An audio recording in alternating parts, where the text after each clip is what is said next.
Country Life on Midlands 103. Brought to you by W. Orshaw, Burlington Business Park, Tullamore. Supplier of New Holland's tractors in the Midlands. worshaw.ie.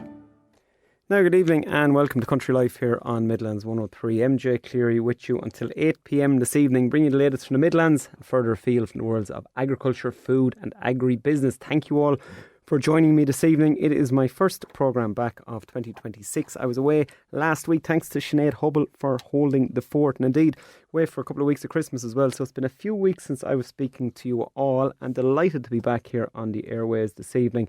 We are going to start this evening, of course, with Mercosur, the biggest news story in agriculture for quite a while.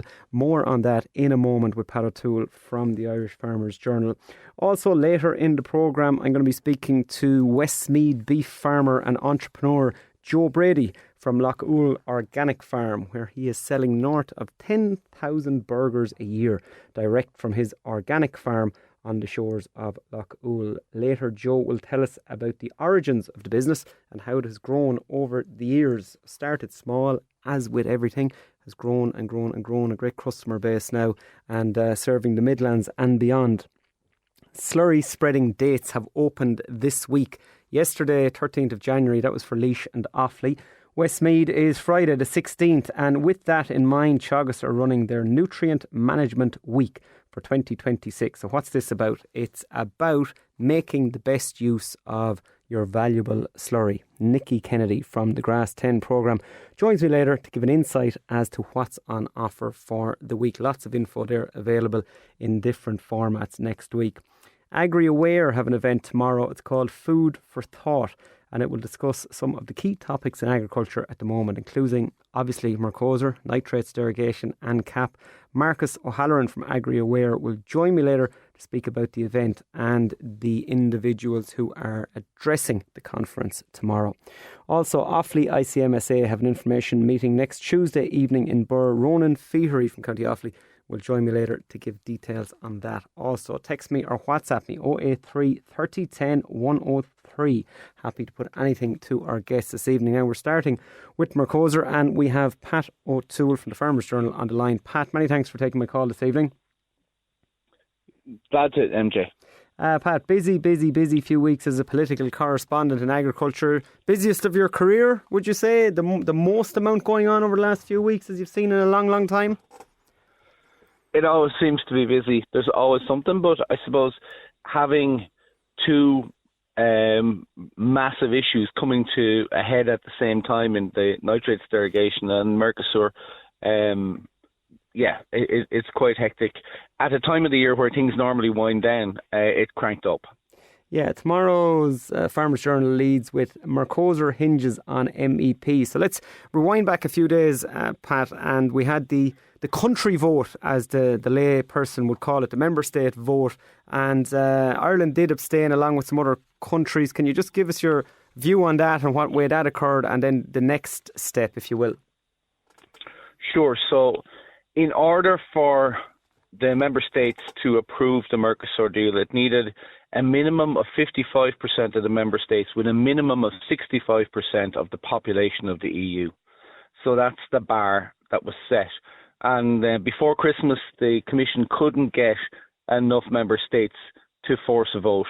They had to delay because you had Poland, France, Italy, Austria, Hungary and Ireland all opposed.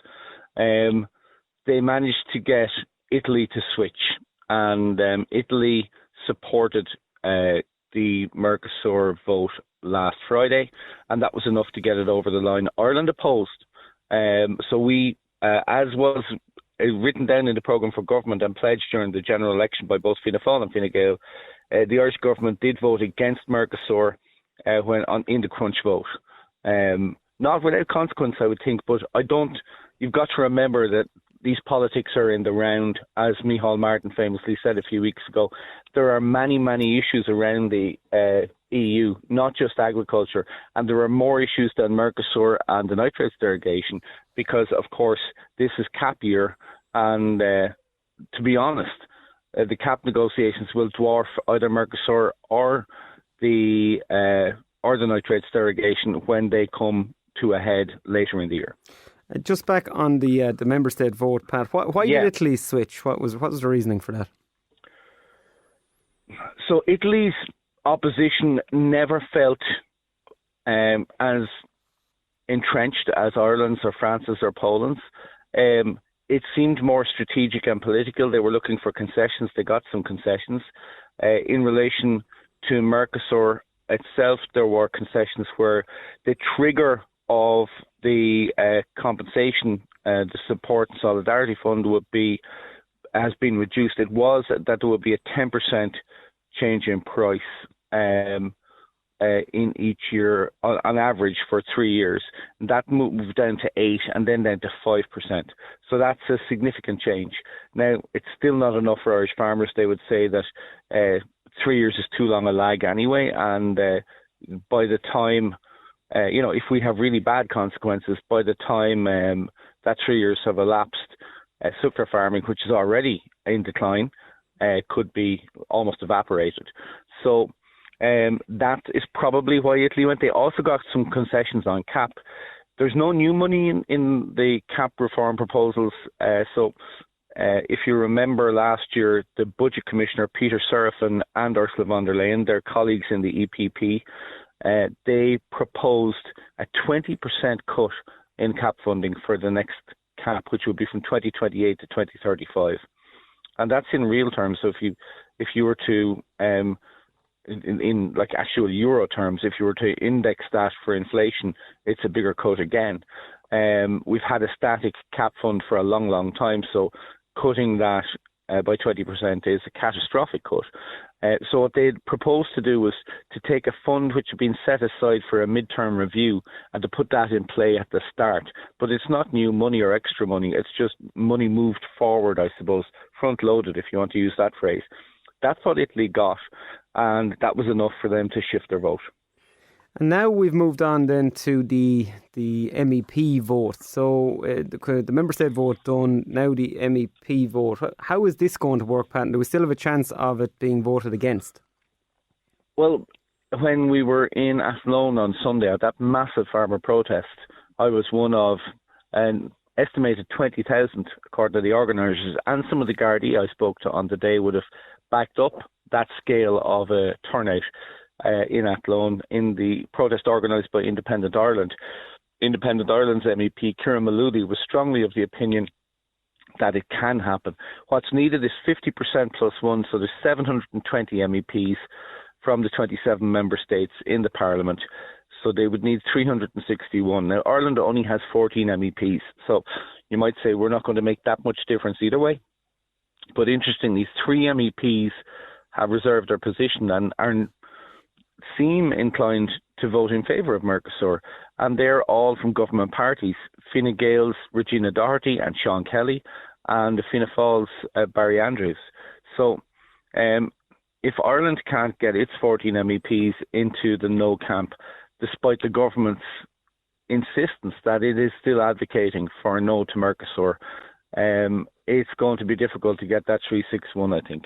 Why would those MEPs be doing that, Pat? Have they alluded to their reasoning?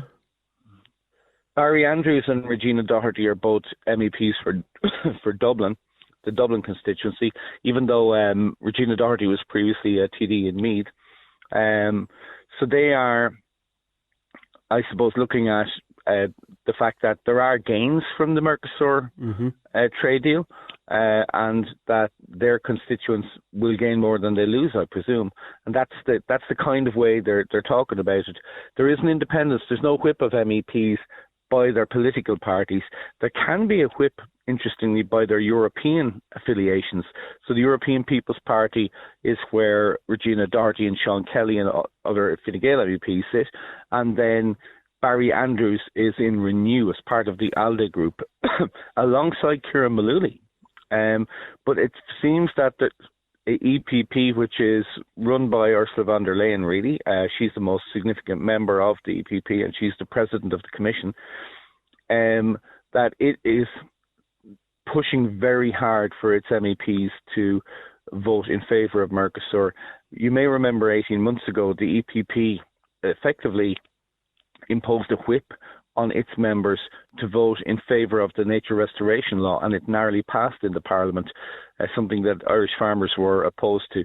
Now, the people who voted for it would have said at the time that it was a much watered down compromise proposal, which would not impose any compulsory rewetting on farmland, on privately owned farmland, until at least 2040, that all of the requirements could be done from within publicly owned land. So that was the NRL. We saw a whip. Will there be a whip this time by the EPP? I don't think so. But unbelievably, Ursula von der Leyen is trying to bypass the European Parliament. The President of the Commission is heading to South America on Saturday to sign the deal and to make it real and make it active, pending the Parliament's approval before the Parliament's voted. So you would feel that that is looking for, I suppose, forgiveness rather than permission in terms of the Commissioner's approach to the parliamentary niceties of the European institutions. I think it's damaging, to be honest, in the long run. It just shows how desperate she is to get this over the line. It's a bizarre thing to do, really, when the vote has to be still done. When is the vote, Pat? Do we have a date for the Parliament vote? So they're meeting next week in Strasbourg. The European Parliament moves from Brussels to Strasbourg for plenary sessions. It may happen next week, but there is the complication of a European Court of Justice case brought by some parliamentarians against the legality of the legislation in the Mercosur trade deal. So we're not sure. It could be next week, and I know there's a big farmer protest there. I know the IFA are going to be present at that farmer protest. Francie Gorman said today at the IFA AGM, which concluded today, it ran through yesterday and today, that he will be over in Brussels, or he will be over in Strasbourg, I should say, next week. But it could run into late February or even early March, depending on this ECJ court case. So it's a very murky, messy picture at the moment. It's confused, and it's not helping Europe's sense of itself at a time when you've Russia on one side, you've the United States on the other, both aggressive and hostile to the European Union as an institution. Yeah, we'll wait and see, Pat. Look, a great rundown there, I have to say. You broke it down very straightforwardly for us over the last few minutes, and you're the man in the know. You're leading the front page of the Journal tomorrow, so people can pick up a copy, have a read of your story, and we will speak to you again here on the programme. Many thanks, Pat. Anytime, MJ. Take care. Pat O'Toole there from the Farmers Journal. So, look, that's where we're at the moment, and it has gone through the member state vote. Ireland, Poland, France, Austria and Hungary voted against. Italy capitulated, it seems, at the last minute and went for the Mercosur deal, and now it's up to the Parliament vote. 720 MEPs, so we need 361 to say no. Will it occur? Won't it occur? Who knows? Fingers crossed. And that's going to happen, as Pat said, possibly next week. And then it could well indeed be into February and into March. We're going to keep you updated here on the programme as soon as we have any news on that. But that's the current state of affairs. Now, coming up after the break, Marcus O'Halloran from AgriAware. They have an event tomorrow called Food for Thought. He's going to have a word on that. And also Ronan Feehery from Offaly ICMSA. They have a meeting next Tuesday evening in Birr, and we're going to have a mention on that as well, so stay tuned. Country Life on Midlands 103. With W.R. Shaw, family owned and serving the Midlands since 1982, we're Ireland's largest independent agri-dealer, specialising in New Holland tractors and parts. With over 40 years' experience, we provide top quality sales, service and support. Visit W.R. Shaw in Tullamore and Carlow or online at wrshaw.ie. And you're very welcome back to Country Life here in Midlands 103. Now, we have a couple of events taking place. One of those is tomorrow. AgriAware have an event and it's called Food for Thought. Marcus O'Halloran is with AgriAware and he joins us now. Marcus, many thanks for taking my call this evening. Good evening, MJ, and good evening to your listeners. You're more than welcome, Marcus. This is Food for Thought, aptly named. A lot of areas to ponder at the moment in relation to agriculture. Can you give us a little overview, please? Yeah, sure. So Food for Thought is part of a campaign that we've been running for the last couple of months, and what we're doing is trying to aim or to educate the consumer on what's happening on three of the key pillars around policies that affect agriculture, in particular farmers. So around the Nitrates Directive, around CAP, and around Mercosur. And tomorrow's event is actually an event that we're holding in the Osprey Hotel in Naas. It's aimed at the industry who are, patrons of AgriAware, companies that are feeding into AgriAware, and to provide a platform for those to be able to hear from speakers that are working in the space. So we have Ksenia Simovic coming from Copa Cogeca, which is the European Farm Organisation. Ksenia will be talking around trade, in particular, great timing around the Mercosur trade deal and what's happening there, but also around what's happening across the US and Australia and different areas like that. We'll have Kevin Marr from Dairy Sustainability Ireland. Kevin will speak to the audience around the Farming for Water EIP and different measures that farmers are taking, but maybe give us an insight also into the new conditionality that we'll be looking at in terms of the nitrates derogation going forward. We have Phelim O'Neill, then a global market specialist with the Irish Farmers Journal. He'll be complementing a lot of what Ksenia is saying and giving some insights into his view on the world. And lastly, then we have Ty Buckley, who is the Director of Policy in IFA, who will be the keynote speaker on the day, that will speak a bit about CBAM. He'll speak a bit about, Mercosur, touch on it, but nitrates and CAP then, and what we're to expect over the coming years. 2026 is shaping up to be a big year in agriculture markets, isn't it? Mercosur, nitrates, CAP, a lot of things coming together. There's a lot going on now. It's going to be pretty much a defining year, I think, MJ, for farming. So it is. And look at, we've seen the amount of people that were on the streets in Athlone last weekend. Farmers are clued into what's going on here, and when policies are going to directly affect farmers' incomes, you will hear from us. And it's we just hope we're listened to. We produce the best food in the world here in Ireland. We have standards that are upheld, that are probably the best in the world, and mirrored in a lot of countries across Europe. And it's important that a fair playing field is in place when we are talking about trade deals, and that substandard food, in terms of what can be inputted into animals across different continents, in particular the Mercosur bloc. It's important that the playing field is level, because the last thing we need is an unfair trading practice that's actually affecting how we do our business. Yeah, and it's great to shed light on it. So fair play and AgriAware, Marcus, the more of these events, the better, to let people know what's happening, as you say, with this policy that is going to directly affect us. So that's your event tomorrow. Thanks for joining us, Marcus. Thanks, MJ. Marcus O'Halloran there from AgriAware, and that's taking place tomorrow. It's called Food for Thought. And important to have that word food in any of these events, in any of these association meetings, because that is really, at the end of the day, what we are producing, and sometimes it gets lost in translation. And as Marcus alluded to there, substandard, that is the word for it, substandard food coming from the Mercosur bloc, pumped full of antibiotics with no withdrawals, no one keeping an eye on anything, and then we expected to compete with that. So that's what we're fighting for, and that's what we must continue. That message is what we must continue to put out there. Now, moving across to Offaly ICMSA, and they have a meeting next Tuesday, 20th of January, in the County Arms Hotel in Birr, and Ronan Feehery from Offaly ICMSA joins us now. Ronan, many thanks for taking my call this evening. Hi MJ, thanks for having me on. Good talking to you again. You're more than welcome, Ronan. Is it the calm before the storm on your dairy farm? Ronan, have you started calving yet? 14th of January, you're probably a few days off, for you? I'm a few days off, and we usually we keep wishing everybody a happy new year until the first calf is born, and then we're really into the thick of it after that. So after that, it'll kick off next week, I'd say. Yeah, you forget it's the new year then, Ronan. But look, a well-deserved break for the last few weeks for dairy farmers up and down the country, indeed the Midlands also. You have an event, as we said, next Tuesday, 20th of January. Give us a little overview, Ronan. What are you going to be speaking about on the evening?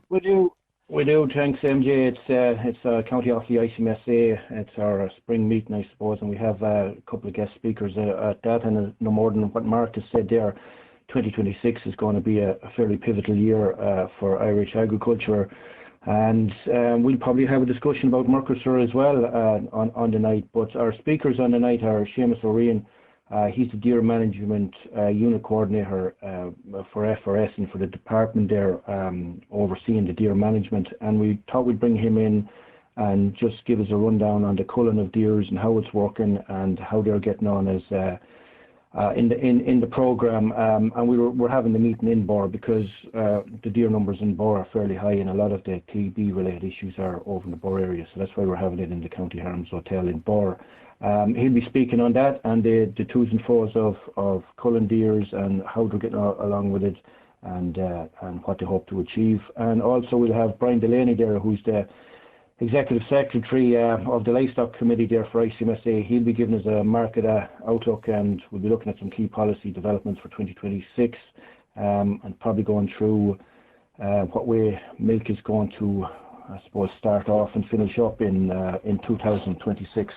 So should be a fairly intensive meeting with a lot of information, and it's open to, you don't have to be an ICMSA member to come to it. And we'd be particularly anxious to get in some young dairy farmers to get their view on 2026 as well. And we'd be anxious to set up a youth wing of ICMSA in Offaly. And so if there's any young farmers wanting to get involved with like-minded people of their own age, to come along to Bor, the County Arms, on Tuesday the 20th at 8 o'clock.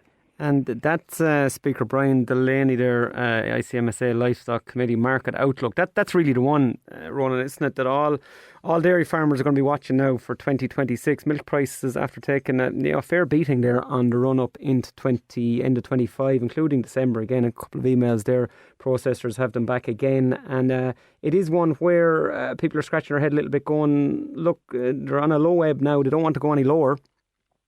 Yeah, absolutely. And we're just wondering when it's going to bottom out. We thought it had, and in December, I think Kerry and Lakelands dropped it in around the 3 cent mark. So I thought the worst case scenario was if it came back to mid-30s of a base price, but I don't think we're finished from what the talk is now.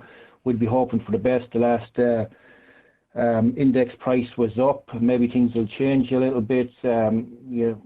Everything is volatile at the minute in the world and in Europe and with markets. And I suppose, look, the Americans are overproducing milk, and it's a supply and demand issue at the minute. We had our Arabon meeting last night, and it's just there's a lot of milk being produced, and there has to be some correction there, I suppose. But we'll be talking about how to reduce costs and how to, I suppose, guide your way through 2026. As I keep telling dairy farmers, this too will pass. It has happened before. It's just a matter of weathering the storm for a while. I've no doubt milk markets will rise at some stage, sooner rather than later, I hope. Yeah, and all will be discussed next Tuesday in the County Arms. Ronan will say many thanks for joining me here, and we'll speak to you again on the programme. Thank you, MJ. Thanks very much. Ronan Feehery there from Offaly ICMSA. That is 8 p.m.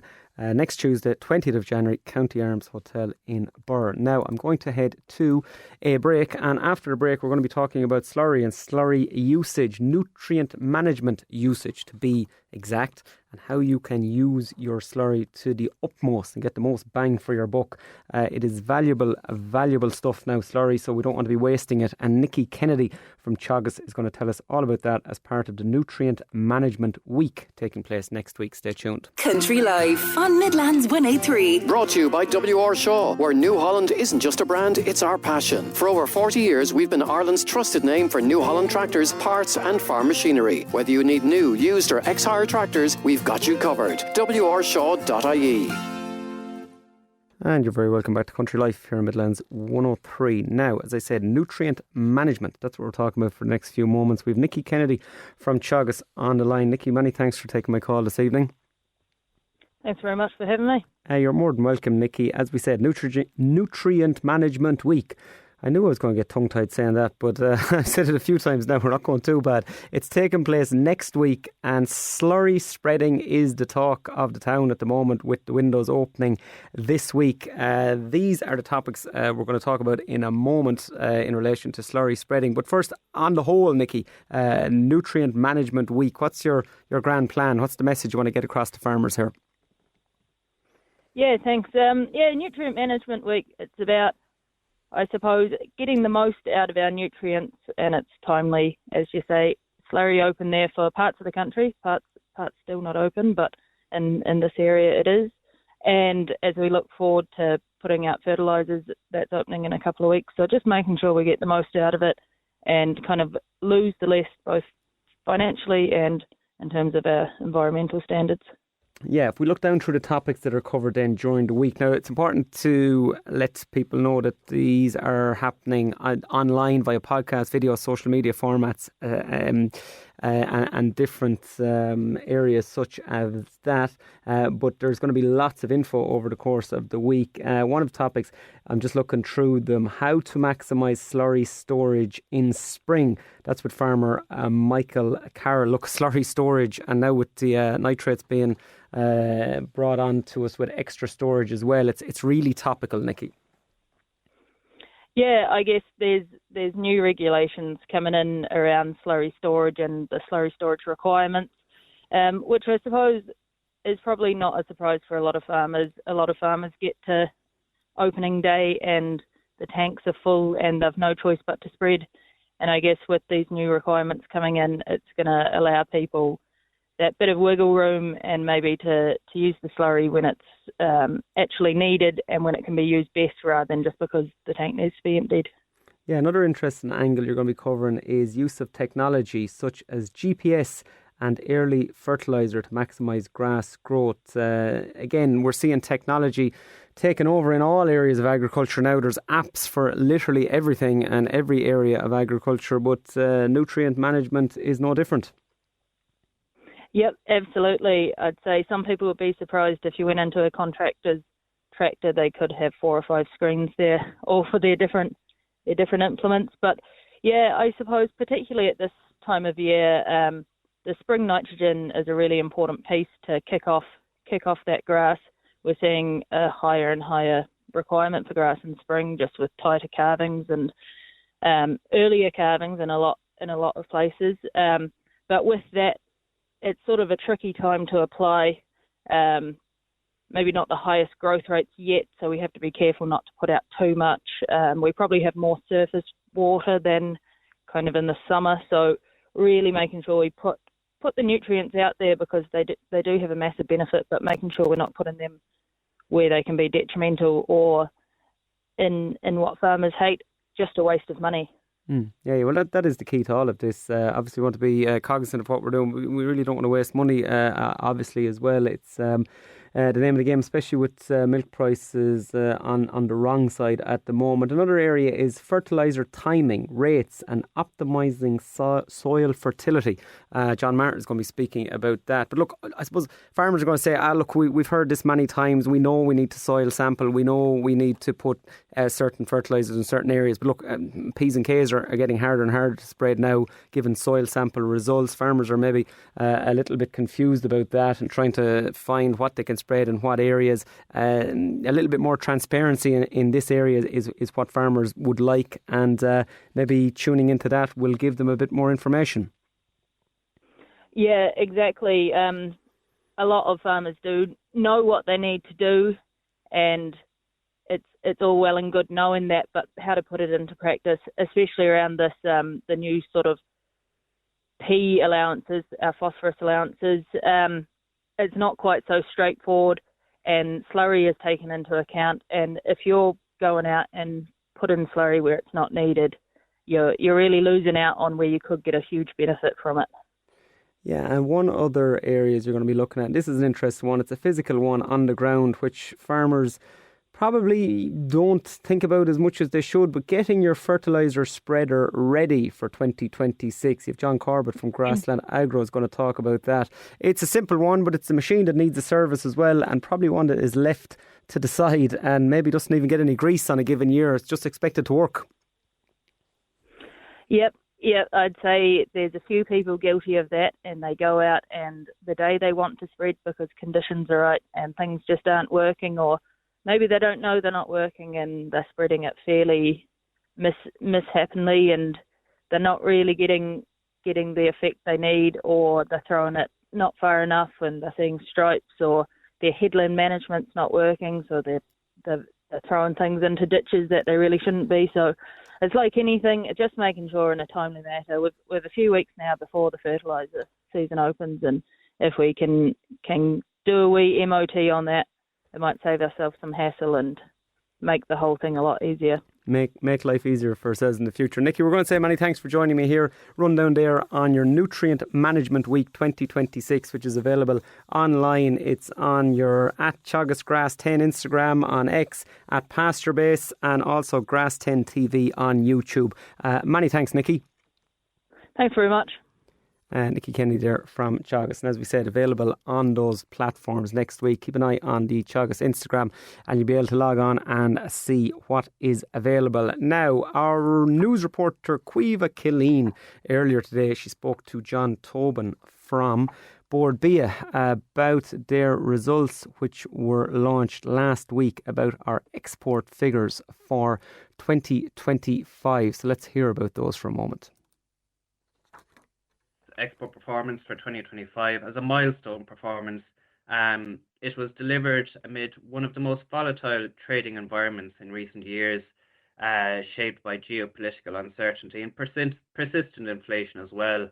But getting into some of the exports, we've dairy was one of the strongest performers in 2025, increasing by 14% to 7.3 billion. Meat and livestock exports were also recording a very strong year, increasing by 18% to just over 5 billion. Prepared consumer foods increasing by 9% to 3.6 billion. And then drink exports recording a marginal increase of 2% to 2 billion, kind of reflecting a mixed performance across categories, influenced in particular by shifting trade dynamics in the US market. Seafood exports increased by 9% to 635 million, with a significant increase in volumes helping to offset weaker prices for many species. And then finally, horticulture and cereals exports increasing marginally to about 330 million. Yeah, those are some big figures there, all right. And what about our export destinations? The UK and the EU have been traditionally big markets for us in the past. Was that the same for 2025, or did things slightly change? Yeah, so when we look at the our exports by destination, exports to the European Union increased by a notable 16% to 7.1 billion, and they account for about 37% of total exports, with growth concentrated in the region's largest markets such as the Netherlands, France, Germany, Spain and Belgium, which together accounted for 5.2 billion in exports, up 17%, which was primarily driven by higher beef and dairy exports as well. While the UK remains our largest single export destination, with export values increasing by 14% to 6.7 billion.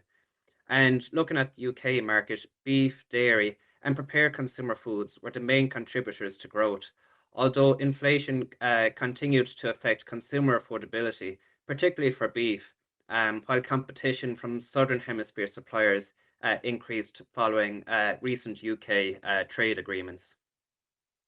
And I suppose dairy would have to enter the conversation as well. Our export to North America, that was at around €1 billion.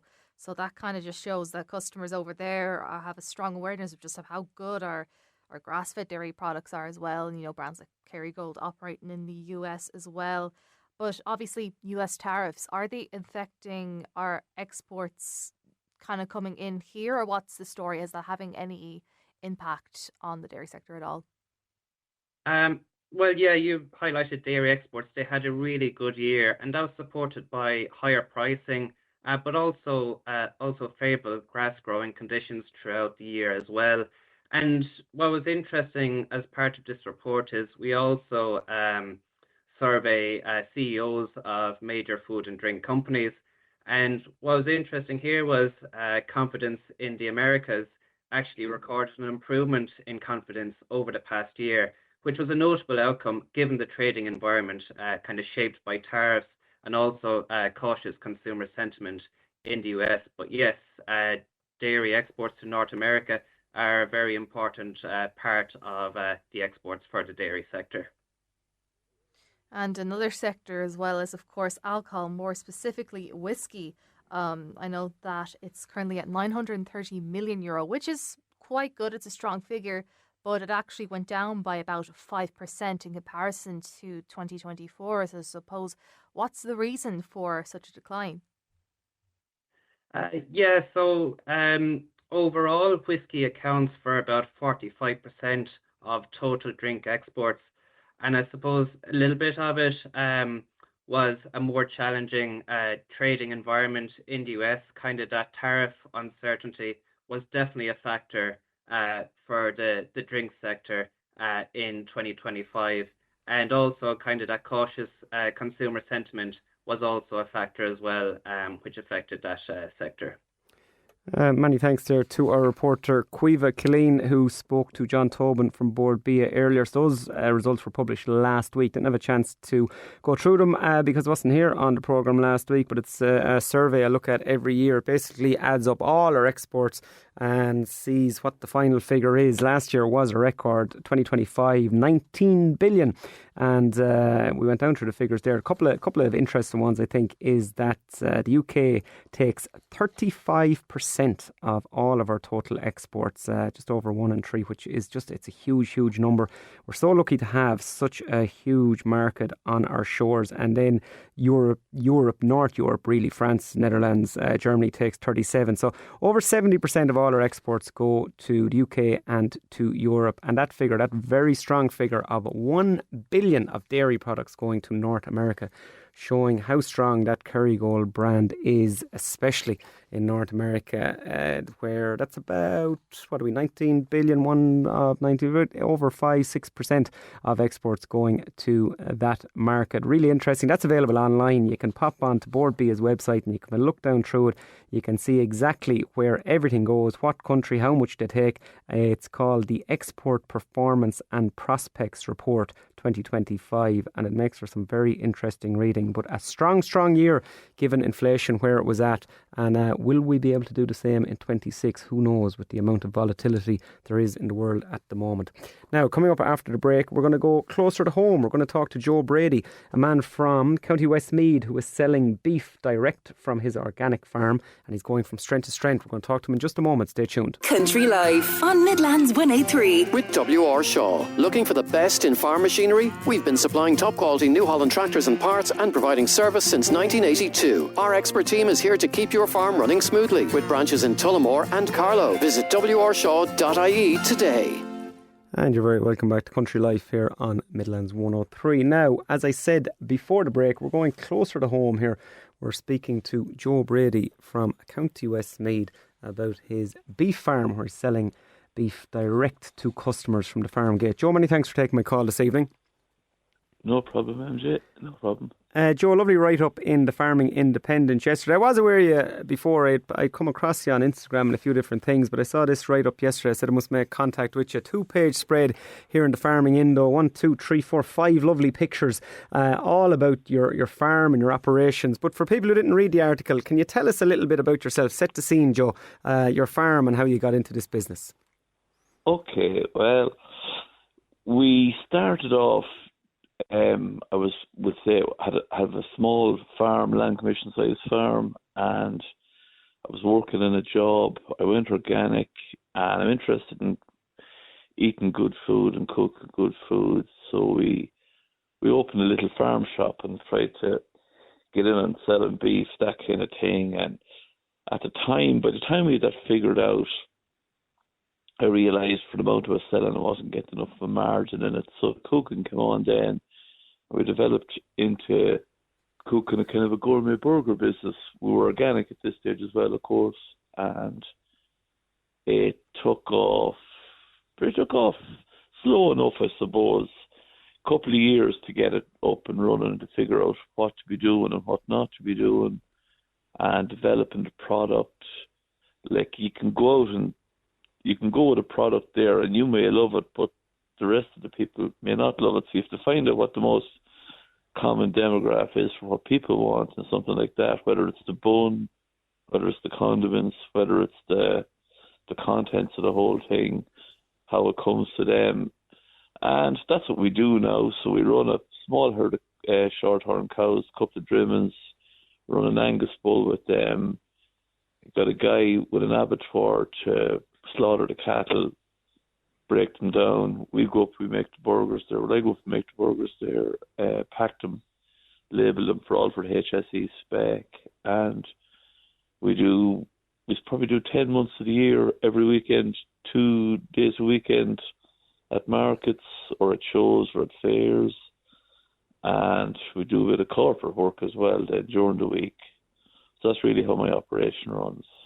When we're looking at this, Joe, and farmers can appreciate the concept of getting an animal slaughtered and selling it direct, that's reasonably straightforward. But you've added this other string to your bow, and that's the cooking element. Did you always have an affinity for cooking, Joe, as a younger man, or could you have seen yourself to be cooking a number of days per week as you progressed in life?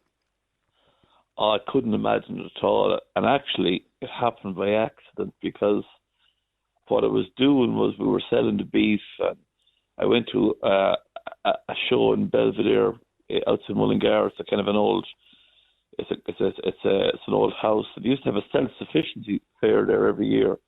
So I went out to the Belvedere fair with a bag of stew and a skillet, a big bag of stew, like maybe 2 kilos of stew meat.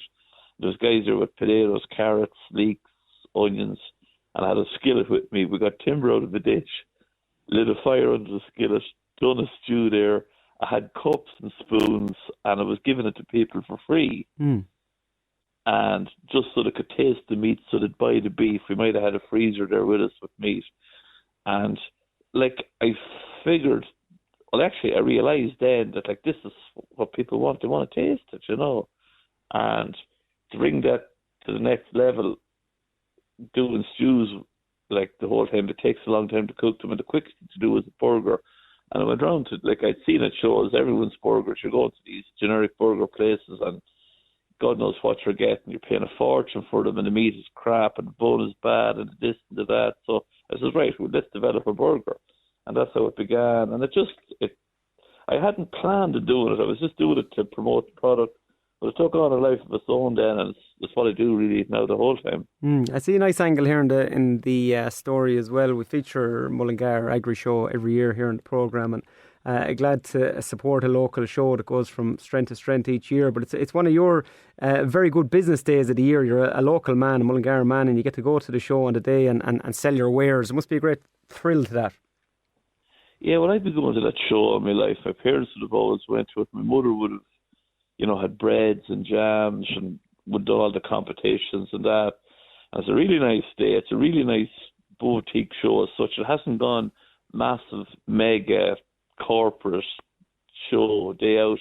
It's still a nice boutique show, very, very well run, good committee, and it's lovely to go and cook at it, and people respond to you. Well, people come to you to say, I haven't seen you since last year.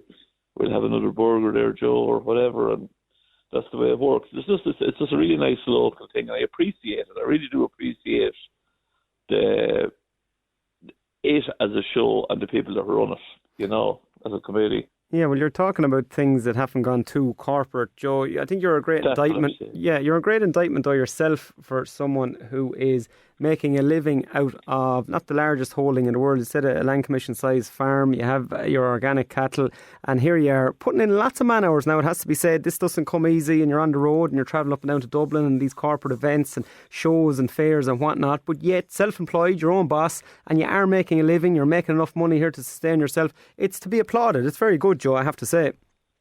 Thanks, MJ. Appreciate it.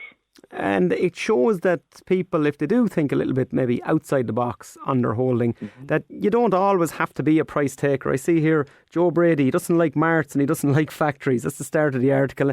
Lots of farmers don't like either of them, Joe, but I suppose they don't do much about it, but you've taken the bull by the horns, so to speak, and you've done this, but it hasn't happened overnight, but it's achievable. Yeah, it's achievable, yeah. Indeed it is. And it mightn't suit everyone. It's weekend work a lot of the time, and you resign yourself to the fact that that's if you're a social life person, that goes out the window. So you're going to be in bed early Friday night, Saturday night, and you're going to be gone all day Saturday and Sunday. Joe, for people who are interested in purchasing some of your burgers, you do a 4-burger pack here. They can head to you up to the farm gate and they can buy it off you. But how do they contact you? Is it social media in advance? Are you on Instagram, Facebook? WhatsApp. Instagram, Facebook, or give me a ring on WhatsApp. And You know, we've a farm shop there. There wouldn't be someone in it the whole time, but I meet people by appointment. You know, they ring and say, look, I'll be up tomorrow between 11 and 12. And there'll be someone there to look after them, you know. Yeah, your Loch Owl, LOUGHOWEL Organic Farm is your handle, yes? That's it, yeah. You Joe, Google that, you'll get us. We'll get you. Joe, many thanks for joining me here in the programme. We're just out of time, and I'm going to say many thanks for sharing your story, and we wish you strength to strength in the business going forward. Thank you, Joe. Thanks for having us, MJ. Thanks for the call.